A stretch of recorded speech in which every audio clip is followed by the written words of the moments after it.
Bom dia. 2 Timóteo, capítulo 4. Segunda carta de Paulo ao jovem Timóteo, capítulo 4, a partir do versículo 1. Eu te encorajo solenemente na presença de Deus e de Cristo Jesus, que há de julgar os vivos e os mortos, por ocasião da sua manifestação pessoal e mediante o seu reino. Pregue a palavra. Insiste, a tempo e fora de tempo. Aconselha, repreende e encoraja com toda paciência e sã doutrina. Então, nós vemos Paulo falando que ele está encorajando a Timóteo. Pronto, eu te encorajo na presença de Deus, isso aí que é coisa séria. E de Cristo Jesus. Na presença deles que eu te encorajo. Deus, de Cristo Jesus, Jesus que há de julgar os vivos, ou seja, aqueles que herdarão a vida eterna, e os mortos, aquelas pessoas que quando ele voltar ainda estiverem aqui vivos, ou aquelas que já tiverem partido. Cristo vai julgar todo mundo, sem exceção. Quando vai ser isso? Por ocasião da sua manifestação pessoal mediante seu reino. Quando? Quando ele voltar, nós não sabemos o dia, a hora, mas sabemos que ele está para voltar. Cada dia que passa, nós vemos que está se apressando cada vez mais. Jesus está para voltar e ele vai voltar a qualquer momento. E então nós veremos a diferença. Quem serviu ao Senhor e quem não serviu. Aí nós veremos a diferença, quem temeu o Senhor e quem não temeu. Não é porque é evangélico ser salvo, não. Muito bem. Então por isso Paulo está dizendo aqui agora, prega a palavra. Insiste em tempo e fora de tempo. O que é isso? Nós devemos, qualquer momento, estar falando de Cristo. A pessoa nos dá a oportunidade, vamos falar dele. Vamos mostrar o caminho da salvação. Vamos mostrar que elas estão no erro. Pastor, você não pode estar falando apontando o erro dos outros, porque às vezes a pessoa fica com raiva. Não vou falar, se a pessoa aceitar, bem. Se não aceitar, bem. Não, pastor, é minha amiga, é meu amigo. Eu não vou falar nada com eles, estão no segundo casamento, mas como é que eu vou falar isso com ele? Eu vou falar. Se aceitar, bem. Se não aceitar, né? Nós temos que aconselhar, nós temos que repreender, nós temos que encorajar, com toda paciência e sã doutrina. Versículo 3. Porquanto chegará o tempo em que não suportarão o santo ensino. Ao contrário, sentindo coceiras nos ouvidos, reunirão mestres para si mesmo, de acordo com as suas próprias vontades. Na verdade, esse tempo já chegou. Hoje, eles não suportam a sã doutrina. Quer um exemplo? A maioria das denominações, das pessoas, não aceitam falar de um só casamento. Não aceitam, não concordam. Não é assim. Tem direito, Deus perdoa, Deus é misericordioso, Deus é bonzinho. Uma série de coisas. A maioria não aceita falar que campanhas são doutrina de homens, é contra a palavra de Deus. O comércio no templo. O pastor pastoreio feminino. Não, mas senão Deus é bom, ele capacita, ele dá dons, ele trava todo mundo, todo igual. Ou seja, eles não suportam a sã doutrina. Então, o que eles fazem? Eles não suportam o santo ensino. O que eles fazem? Eles detestam ouvir esse tipo de coisa. Então, eles reúnem mestres que apoiam, concordam isso. Hoje nós vemos, eles fazem isso. Nós vemos os supostos mestres aí, dessas denominações, que pregam contra, muitos deles hoje defendem aborto e tudo mais, e o povo apoia. O povo está lá.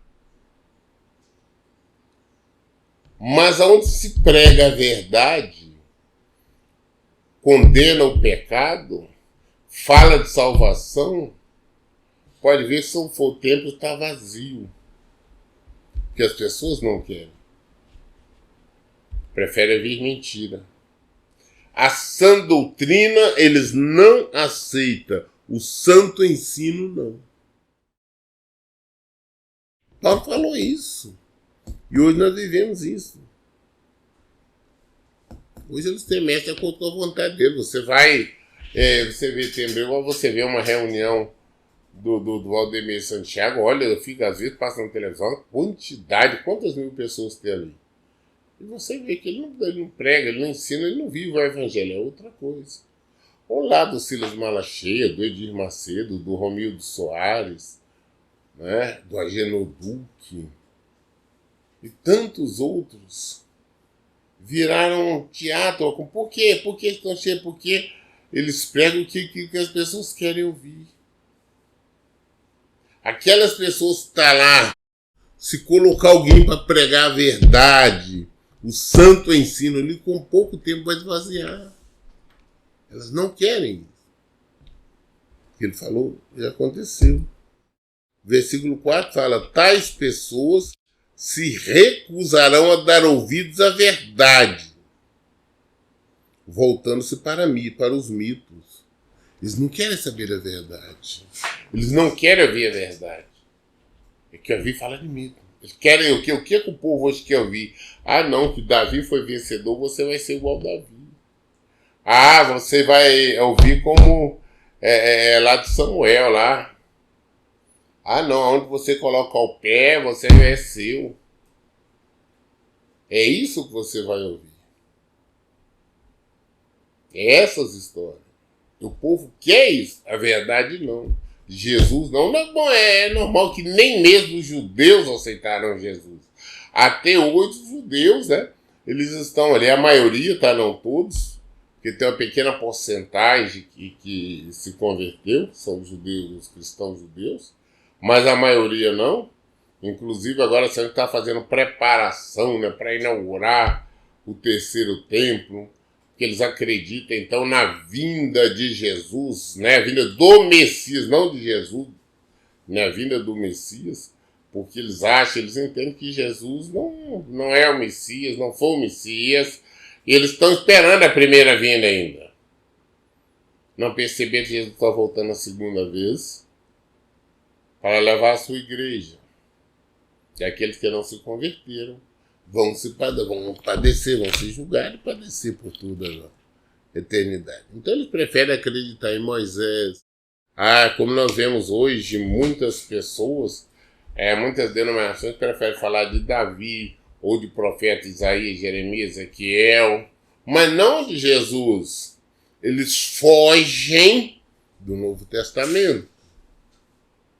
Preferem no Antigo, lá onde tira alguma coisa que lhes são convenientes. Está na Bíblia o que ia acontecer. Paulo falou há 2000 anos atrás. Tais pessoas recusarão a dar ouvidos à verdade, voltando para os mitos. Versículo 5. Tu, no entanto, ser equilibrado em tudo, suporta os sofrimentos, faz a obra de um evangelista e cumpre o seu ministério. É isso que você tem que fazer. Cumprir o seu ministério.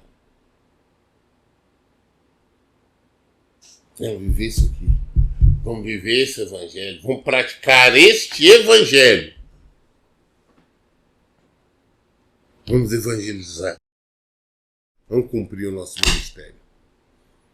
Versículo 6.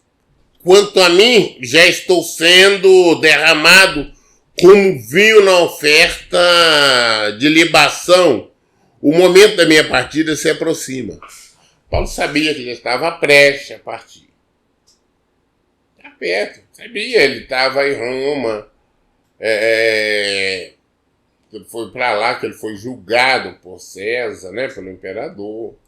E ele recebeu a sentença de morte, ali ele morreu.